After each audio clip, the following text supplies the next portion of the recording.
I am here today with Laura Dorfman, the owner of Kona's Touch Dog Training, and Leslie McDevitt, the author of Control Unleashed. And I invited them to talk to us today about spirituality, which is a topic I have long wanted to cover, but it is a little bit fraught. There's a lot of baggage around the word spirituality. So why don't we just sort of start with, what does spirituality mean to you? And we're here on Zoom where we can see one another, and hopefully we will not all talk all over each other all the time, but this is going to be whatever it is. So throwing that out there just generally, what does spirituality mean to you? The main thing that comes to mind is letting stuff go. It's not about accumulating more anything, more knowledge, more whatever. It's not something out there. It's more about figuring out what are your personal impediments, what are your personal narratives, your perspectives that might not be what's true, but might be a consequence of the various conditions that you've grown up in or find yourself in that are shaping what your perspectives are and shaping your behavior. If you take that all away, what's left? So to me, a spiritual practice is a practice that supports you in not seeing yourself quite as solid, okay, and having more of a sense of humor about reality, and not everything is like ego based and things have to be this and I think that and everything is about you. It's more about letting that stuff go, and then finding out what's there. And I think the spiritual practice that I have, a very much, I feel that there's just a certain sort of like flow and connection. You know, if you go beneath everybody's narratives about I'm right and you're wrong and I'm different from you and we should this and that, that there's just a life force that sort of everybody is part of. So, you know, anyway, whatever, at the end of the day, whatever practices help you find peace. And I think that for me, like I said, it's not about going out and getting more stuff. It's about leaving stuff behind. So, you know, there's a lot of talk, like in a Zen tradition, which I'm not a Zen practitioner per se, but about, like, you know, what are you? Who are you? Are you this finger? Are you? No, I won't show the other finger. You know, where can you find yourself? What is this thing that's talking to you guys right now? I mean, what's my personality? It's just, you know, and as an animal trainer, when I look at like our antecedent arrangements, how they drive behavior, right? How conditions arise constantly in our environment. There's a constant flow, and then our behavior adjusts to react to that flow. Like all of it makes sense to me in terms of what my Buddhist meditation practices. So anyway, that's enough. Laura. Okay, Laura, what does spirituality mean to you? It's to me, so I grew up, I learned everything in school. I learned all the appropriateness of the world and how I'm supposed to be out there. And then I kind of want to take that and then go over here and find out what it is that's my heart, what it is that feeds me, not emotionally, but in a way where I can get peace, not grab a hold of all of everything we're all grabbing a hold of, and that makes us crazy, and work with both sides, work with what I know is reality, if there is, but we won't go there, and what I know, what I've learned, and what I feel in a non-clingy, non-graspy kind of way, just like an openness and a ability to let in what I think animals around me may need, or people around me, any living being that's in my presence, as a professional or as just a person or a friend or a partner. Just to open up, look and see what that is, what the situation is at the very moment, and how to react to that with my most open heart. That's all I can. Spirituality wise, in terms of dog training, I have a million things that I can that I work with, but just in terms of life, I think that's about what I think. Okay. And both of you included a concept that I think is really important to spirituality, which is sort of a curiosity and openness to explore, to learn more about yourself and what works for you, and not dogma. And so one of the things I said to you when I first invited you to come on was that I really wanted to explore spirituality from a more broad perspective and not so much religion. I think a lot of the baggage around spirituality is attached often to religion, and I have nothing against religion. I'm just saying that I think that spirituality can be inside or outside of religion, however that means to you. What are your thoughts about why there's some baggage around the word and the concept of spirituality? It scares people. It scares people really intensely. It has, as far as I can remember, it always has. If you say something that's a little out of the ordinary, out of the usual, some people have a hard time grasping it. They have a hard time wrapping their brains around it. And so it's scary and it's hard. And I understand that completely. I've been getting in trouble for 20 years being the woo-woo dog trainer, as you said, and I saw in the paperwork that went out, and it's true. I have to be careful with my woo friends because you have to just not scare people, and it's totally understandable. I get it, and I have no problem with it.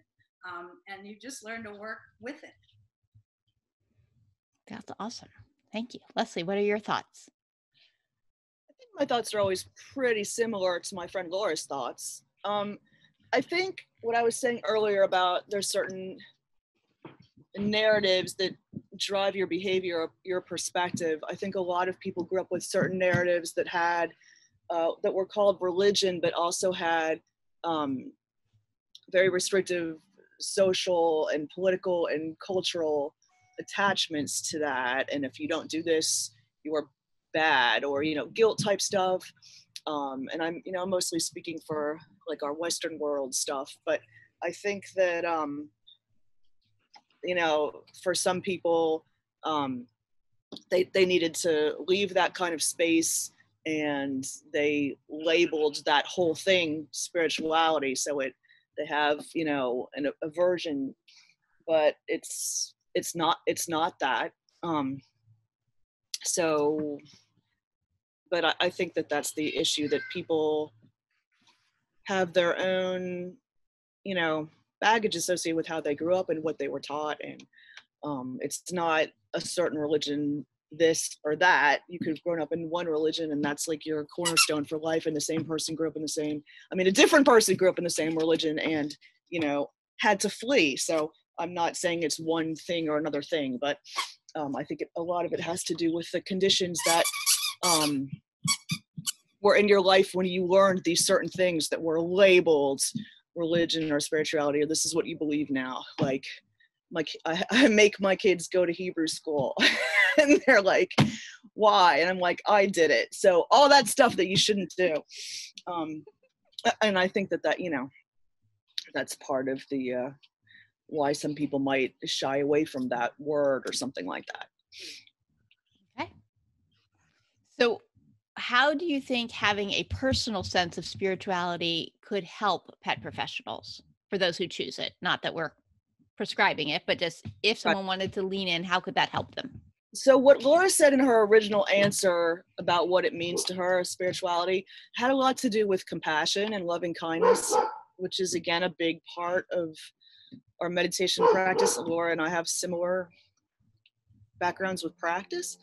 And I mean, that's the key. I think like, you know, at the end of the day, if you let all these preconceived notions go when you're looking at an animal, human or otherwise, oh, it's a border collie, so it does this. It's from the South, so it does that, or whatever. You are projecting something onto another being based on your previous conditions and what they've taught you, rather than seeing that person. So to me, you know, a spiritual practice is about feeling connected rather than projecting. Just being present for the other person or animal, listening to them. I feel like with my clients that have, you know, aggressive dogs, reactive dogs, this label, that label, everyone's anxious. I have a lot to tell them to do, but I also like to just sit back and have a safe space for them to listen in. And I think that that's a spiritual practice.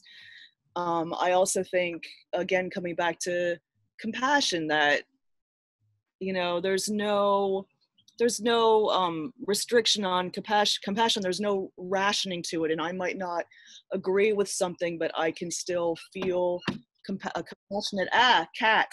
compassionate connection anyway. And I feel like there was a third thing, and I've been derailed by a cat. Oh, I know, but I know what it was, and I'll say it real quick. Once I gave a talk on my meditation group, and it was about, I was talking about this person that was a chaplain. He was a Buddhist chaplain, and he was talking about sort of spiritual practices to be present for people that are nearing death. And, you know, he talked so much about bearing witness, you know, and I really think that, you know, that's what people need from other people. And I think animals need it too. Like, yes, you know, just being present, bearing witness for the, whatever the other person's stuff is. And you don't have to take it in. You don't have, you just, you know, you don't have to be like, oh, this is my stuff, I have to fix the stuff. Like, you know, when I first started dog training, I would get these calls, you're our last resort, or we're gonna euthanize our dog, you know, and I'd be like, oh my God. I don't take those calls anymore, but you know, that's not my story, but I can have a safe space to listen, bear witness, make the best suggestions, best practices that I can, and be as supportive as I can, without, at the end of the day, making myself crazy nuts because someone else is crazy nuts. What thoughts did that spark for you, Laura? You know, I think what really sparked was when I first started doing dog training. I was in the arts before that, very woo-woo. And when I first started doing dog training, I got totally into the science, and I was not a science geek when I was a kid, but I picked it up really big time when I first started doing all this. And what I think was good about me having a spiritual world in my world was that I was able to take the science and then do the same thing that I talked about before and go over here. And it helped me in terms of working with people and working with the animals. It was just invaluable to say, here's the science, so what's supposed to happen. This is what often happens with this breed, or the border collie or the beagle, and then totally erase it all. I would walk into appointments and totally just kind of almost physically go and wait and see what I see, what the person tells me, what the animal tells me, and then work it out together between the spirituality and the science. And for me, in terms of my own dogs, my own pets, it's been really, really good. It helps me a lot, just to be able to do both sides, because science is not, I might get in trouble for this, but there's no compassion in science. It's and there's no open-mindedness, and there's no room for, let's see what we can kind of meld in there and work in there. It's pretty solid, and it's pretty solid. So I like to go over to the unsolid parts and together, and that works really well for me. It works well for Kona's Touch. It works great for my clients. And it leaves me, as Leslie said, a more open reciprocal almost to see what they're going to offer me and then what I can then offer them for help. Yeah, and I think that's such an important piece for all of us, is to sort of show up and see what's actually here, and not all of the preconceived notions of, oh, I know what I'm going to see because I heard it on the phone and I've seen it 1,000 times before. And I almost always would see something totally different. So in the beginning, when I first started working, I would do those phone consults, get everything down on my piece of paper, write down exactly what the problem is, and go in with that preconceived. And it would totally not. So I stopped and I would say, okay, tell me this, what you think is going on. And then I'd say, okay, it's his name is, and that's how I would go. This is the dog I have at hand. Let's see what's going on. And almost always, and I realized, and there's nothing wrong or bad about this, but I realized I was taking information from a non-dog professional who's totally emotionally involved, who's totally not going to give me that scientific information. And so I stopped going into the house with these notions, and it makes, I think, me a way better trainer and able to help my clients who don't really know what's going on, but they just love their dog. So what helps you personally feel centered and grounded? Oh, pizza. Me too. Pizza? Yeah. It's really Do hard love one. pizza. A cup of tea. I have a cup of tea with me. Yes. No caffeine in it. I'm a pretty kind of mellow, patient kind of person. I meditate daily. I have basically pretty much since I was a teenager. Wow. I am very solid in a Buddhist, not solid, that's a terrible word. Flexible in a Buddhist practice. Leslie, what do you do? What do you do that? I sit, which by sitting, that means meditating. I have a sitting practice. It's been maybe 11 or 12 years, mostly daily. And I walk and hike. I need to be around animals for my mental health. I need to be outside.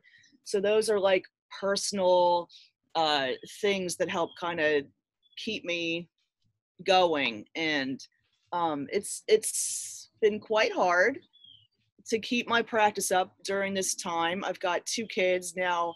I'm homeschooling them, and it's just like constant noise and action and things that I usually get like a few hours respite from every day that I don't. Plus, I'm trying to work. So it's been pretty challenging. But anyway, that doesn't. But the answer to the actual question was, I like to walk and be outside, be with animals and sit by myself, but also in a group. Those are 2 totally different experiences, and there's a lot of value in both. Mm-hmm. And the closest friends that I have at this point have been the ones that are in my meditation group with me. They're family. Since I've actually can remember, I've been the breathe girl. Whenever my friends and are in trouble or they're upset, even Facebook, all I'll write is breathe. I'm not in trouble for that because people don't understand the value of it, and it really, really, really is incredibly valuable. When I talk to my friends, teenage kids, and they're freaking out about something, and I say, okay, just stop, just breathe. And and I go, no, really stop and breathe. And they go, and then I go, okay, do it 3 times. And so it's one of those things where I've been saying it for many years. It absolutely is the only and best thing when you are kind of freaking out to actually do. It's with you all the time. If you don't do it, you're in really big trouble. And I've been really trying to show the value of it. I also drink a ton of water. When people say, I don't know what to do, I'm freaking out, I say, drink a cold glass of water or a room temperature glass of water. I came here, there's mountains. I've been mountains my whole life. I don't know I do know how I got to mountains from Chicago, but it was through a book, and they make me breathe. They help me breathe. They remind me to breathe. Same with the ocean. It's hard. We don't know how to self-care, how to do self-care for ourselves. We're really, really, I don't know if it's because we're Westerners here in America. I know some places around the world, they do know how to take care of themselves in a different way. So yeah, it's really valuable, and it's really not used very often at all. And I would love to see, spiritually wise, people just learning how to use their breath and learning how to fill out whatever's going on. This is a really, really scary time, and I've been pretty okay through it. I've had my moments. We all have our moments, and we just have to kind of realize to not grab a hold of them, to not make them really, really solid, because they're going to go away and they're going to evaporate, the feelings. And so just breathe. I love that. Yeah, I'm a big believer in breathing too. And I think it's so funny because it just can enrage me if someone tells me to breathe, you know, like if I'm at all upset or anything and someone's like, take a breath. And yet if I do, it helps. Yeah. So frustrating. That's what I always find. The 3 after the first one, where you're still mad at the person for telling you, then you go for the 3. The teenagers love that extra 3 if you can actually get them to stand still and do it. Yeah. Yeah, it's really powerful. Well, actually, my favorite short meditation is a Thich Nhat Hanh one, which is 5 breaths. And I always call it tag teach for breathing, because it's in, out, deep, slow, calm, ease, smile, release, present moment, wonderful moment. And so like that's my go-to anytime I'm even just a little frizzle frazzled, because in 2 minutes, because I'll try to do it very slowly, I can do this 5 cycles of breath and I'm in a different spot. But I always just like the little statement of like, what am I supposed to think about? Oh, deep. Okay. Slow. Oh, okay. I could do that too.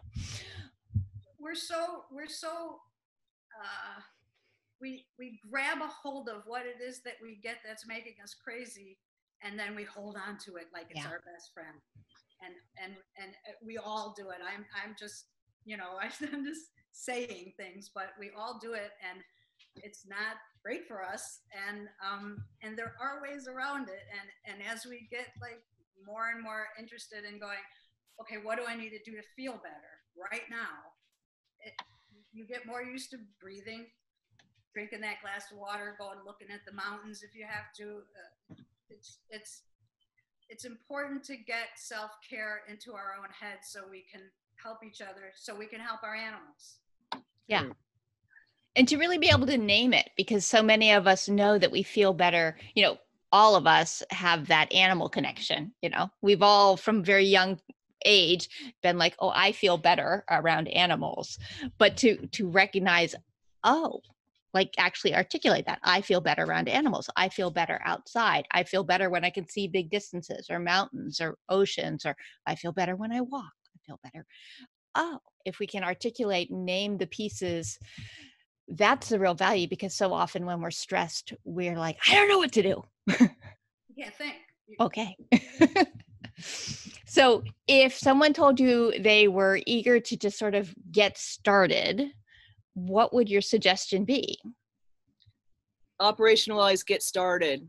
What'd you say? I was trying to do this nice and broad. Okay. I'm curious about connecting with myself in a deeper way. What should I do? Is that enough? Because I think most people wouldn't be able to really say it at the beginning. If someone asks me about an issue with their dog, like I always say, like, the best thing I could tell you is if that were my dog, what I would do for my dog, you know? So, and I like to think of my brain as a reactive dog that I am always training, because I have a highly reactive brain and I've spent many, many years training it. So I could tell you what works for me, like the stuff that we've been talking about. And if you were interested in learning more about meditation, then I would probably give you resources for that. I know that's not everybody's first like go to. I want to learn how to, you know, be still and quiet. And there, but what I am going to say about that is that meditation doesn't have to be being still and quiet. You can take a sort of mindfulness and put it into anything. So I have a horse. If I was riding it right now, that could be meditation. Training a dog could be meditation. Making dinner. What if you're doing something, and rather than getting stuck in thoughts and feelings, you're noticing that they come and go, and pointing that out, and then going back to what's actually happening in the moment, you're meditating. So, you know, if you like to go hiking and you don't like the idea of just focusing on your breathing or some basic meditating, what comes to mind when you think of meditating, then go for the hike and know that you're there. Just be aware that you're hiking. And if, you know, a thought comes up, someone said something to you yesterday, and just notice what happens in your body when you remember it. What does anger feel like in your body? So rather than identifying, I'm angry, go, oh, anger is arising. Anger happens in everybody. You don't own it. This is not personal. Anger is happening. Breathe, like Laura says, you know, watch what happens, how it changes. And it goes away, and then the next thought and the next feeling comes up, and you can be like, oh, and just keep walking. And that's a meditation practice. So I guess I would, you know, encourage you to find what's going to work for you, to work with your own mind, because I don't think that like the huge umbrella term of spirituality is going to help you much if you are not learning how to work with your mind. I think that that's what we're all in need of. Learn to work with your mind. And there's so many ways to go about that and figure out how that's going to look for you. Terrific. What are your thoughts, Laura, for how to get started? We grow up, we're taught to feel our feelings, and we're not taught to feel them and then let them go. We're taught to feel them, marry them, have children with them. They're supposed to be with us the rest of our lives because we're supposed to honor our emotions and our feelings. And yes, honor them, and then see ya. So it's a matter. It was a really hard day in my life when I realized that I was in control over everything that went on. Because I'm in control of this, and this is all about everything that goes on, and it's all my reaction to everything that goes on, and people don't like that either, because you know, if something's going to happen, it's going to make someone really, really crazy and angry, and then I'm going to go, yeah, it's not going to make me crazy and angry. Then they get mad at me, but you really don't have to grab a hold of it and marry it and keep it forever. And I have a teacher who basically says, if you have a thought, that's great. Let it go in and let it go out, and don't invite it to tea. And we hold on to our thoughts as if they are these huge, solid pieces of something we love. And they're just thoughts. And so I get it's really scary out there. It's really scary out there. I have autoimmune illnesses, and I can't go out, or it's really likely I'll be in trouble. And I'm okay financially right now. And so I don't have that worry. I don't have 2 kids, twins at home who are so loud. Homeschooled. So I do have a little bit of leeway. But it also makes it makes me be able to kind of watch things and see what's going on, and hopefully be helpful to my close people who are really struggling. That's how I don't get into trouble. But it's in terms of I don't know. I'm really getting good at not grabbing a hold of stuff and letting it torture me. And I used to be really, really, really good at that. I could say something last week and be worried about it still today. And that was really, really hard. And that's where most of us are. Is I made a mistake last week. I'm not going to let it go. It was horrible.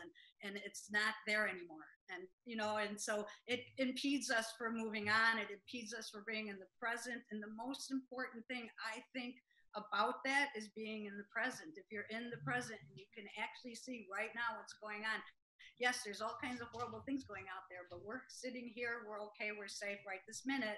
And it's important to be here in the present right now so we can all talk and not be somewhere else, or not be, you know, worried about something that happened this morning. It's gone. Yeah. Yeah. All of our power really is in the present. All the time we spend looking back or projecting forward doesn't have an effect. It's what we choose to do in this moment. So Laura, you said you started you started meditating when you were a teenager. Is that what you said? Yes, not daily, Leslie, don't worry. But yeah, I have pretty much regularly meditated. I read a book about the Himalayas when I was 16 in high school, and I fell in love with Tibet and the mountains, Mount Everest. Mount Everest spiritually has saved my life twice. Just from having these horrible things that went on in my life, and then I started reading about the mountains. It really I read 33 books in, like, I don't know, half a year or something, and it pulled me right out of it. And so it's important to find what gives you joy, what will pull you out of a crisis or a bad moment in your life. It's really, I know by things, you know, they're my dogs and my mountains, and not my mountains, but the mountains and the ocean. And I'm pretty solid with, I'm pretty okay with that stuff. And it helps me. And I've always been very, very, when I was a little kid, I knew there was a problem here and I can fix it. And I've always been like that. And I always think there's some other way to get to to feeling better about something. And we just have to find it. Yeah. Just whatever it is for us, we just have to find it. That's awesome. So Leslie, what drew you to meditation? Years of severe anxiety between neurochemistry and dysfunctional childhood stuff. That's what, you know. So if you could each come up with a wish that you would wish for the pet professionals who are listening, what would that be? The words that I have right now are just for may everybody be content. I wish a feeling of contentment in this time, whatever that looks for you. Okay. What I mean by it is just like a feeling of having a foundation, a feeling of not, a feeling of being like steady within yourself. That's what I mean. Thank you. Laura, what's your wish? It's always been my wish that in terms of the animals, that we work with the animal that's in front of us, that we make it 161 things to do with the box instead of 101, because that particular animal we're working with may have 60 other things after 101 things to do with the box, and we have to find it. It's about relationship. My biggest thing about being a dog trainer and going into people's homes is how can we make this relationship what you want it to be and what your dog needs it to be. And not just what you want it to be, but what your dog needs it to be, what you need in your home. I'm big on family. Family in terms of animals.